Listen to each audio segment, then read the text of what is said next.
Ce qui touche le cœur de Dieu, ce n'est pas notre péché, ce n'est pas l'acte d'accomplir le mal sous une forme ou une autre. Ce n'est pas non plus notre vertu, là où nous nous sentons forts pour lui.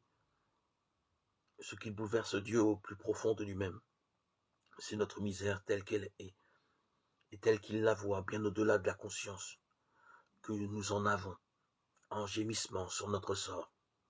C'est là la surprise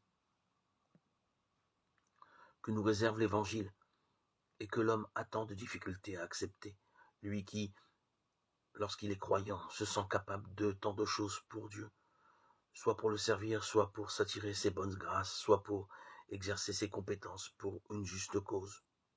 Bien sûr, cela n'est pas mauvais en soi, mais comporte le redoutable inconvénient d'offrir une facilité redoutable à détourner les yeux de cette détresse, la nôtre, celle d'autrui, qui bouleverse le cœur de Dieu, une détresse ou une misère que nous sommes invités par sa grâce à lui donner comme s'il s'agissait d'un cadeau inestimable.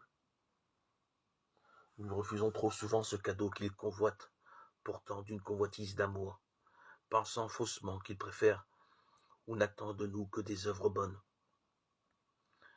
Mais ces œuvres bonnes qui, certes, sont nécessaires puisqu'elles concourent à un bien, sont d'autant plus relatives qu'elles ne s'enracinent pas ou pas assez dans une expérience de la miséricorde divine. Qu'est-ce à dire? Dieu s'intéresserait plus à la misère de l'homme qu'à ce que ce dernier peut et veut faire pour lui? La réponse est oui, absolument.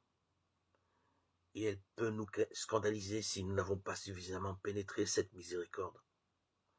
C'est cependant la pure vérité de l'Évangile.